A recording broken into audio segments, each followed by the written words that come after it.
Setiap sudut kota London yang saya lewati selama kunjungan Presiden Prabowo Subianto ini tidaklah sederhana.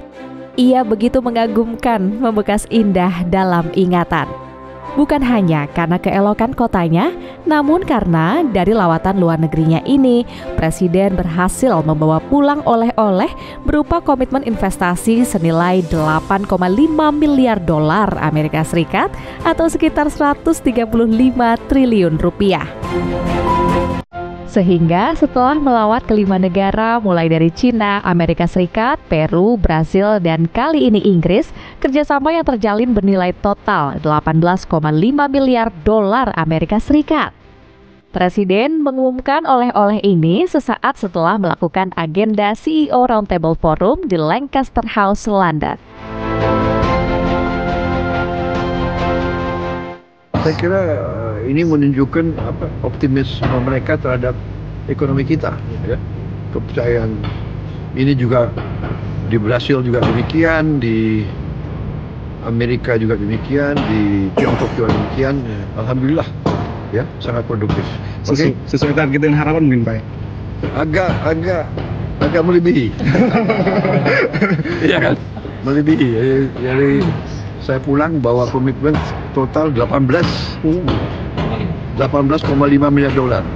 Jadi saya kira ini cukup bagus, menunjukkan kepercayaan global terhadap ekonomi Indonesia. Ya. Jadi tentunya kita harus lebih hati-hati. Kita tentunya pemerintah yang bersih. Mereka sangat menghargai itikat kita. Oke? Momen doorstep Presiden kali ini memiliki tantangan tersendiri. London sedang dingin-dinginnya untuk kami para wartawan yang terbiasa dengan iklim tropis Indonesia. Meski masih musim gugur, suhu saat itu mencapai 1 derajat Celcius yang terasa seperti -3 derajat. Karena menunggu di luar ruangan, tubuh kami pun nyaris membeku rasanya.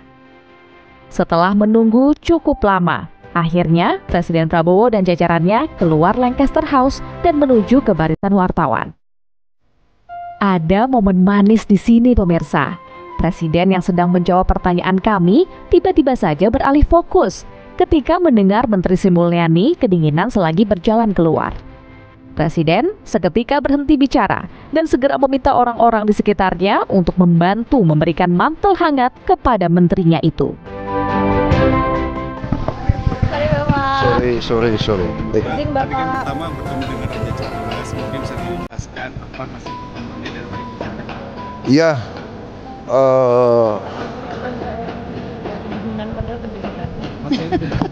Pakai overcoat. You will get cold. Bantu ambil. Kemudian setelah doorstep selesai, Presiden Prabowo menyapa wartawan secara pribadi. Dan ketika Presiden menyalami kami, ia pun terkejut karena tangan yang bersalaman dingin membeku. Penggigil begini. Tangannya nih. Terima kasih ya Pak. Terima kasih ya. Dengan sekejap, tawa kami pun pecah. Respon yang ditunjukkan oleh Presiden Prabowo Subianto menghangatkan suasana London petang itu. Saya yang ikut bersalaman dengan Presiden menyaksikan langsung betapa perhatiannya seorang bapak kepala negara. Kami pun mengabadikan momen manis hari ini dengan berfoto bersama dengan Presiden. Hasil foto tersebut kini dipajang di dalam ruang wartawan Istana Kepresidenan yang ada di Jakarta.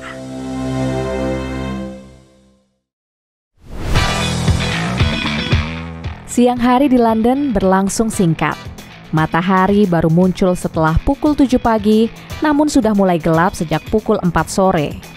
Sore ini, sekitar pukul 5, kami berjalan-jalan menyusuri Sungai Thames, melihat London Eye dari kejauhan. Meski belum berkesempatan menaiki langsung biang lala tertinggi dan terbesar di Eropa itu, namun berjalan di pinggiran sungai ini ternyata cukup menyenangkan. Beberapa kapal wisata terlihat masih berlayar melintasi Sungai Thames. Walau gelap, Namun, pencahayaan dari lampu jalan dan lampu di sekitar London Eye mengeluarkan pesona tersendiri. Cukup banyak pejalan kaki yang menikmati suasana romantis ibu kota Inggris dari sini. Sayup-sayup, saya mendengar suara musik yang diputar. Ternyata suara itu berasal dari spinning video booth 360 derajat. Orang-orang boleh memilih lagu favorit mereka untuk diputar, kemudian mereka bisa mulai menari mengikuti lagu. Sembari momen itu diabadikan dengan kamera yang berputar dari depan ke belakang, begitu seterusnya atau 360 derajat.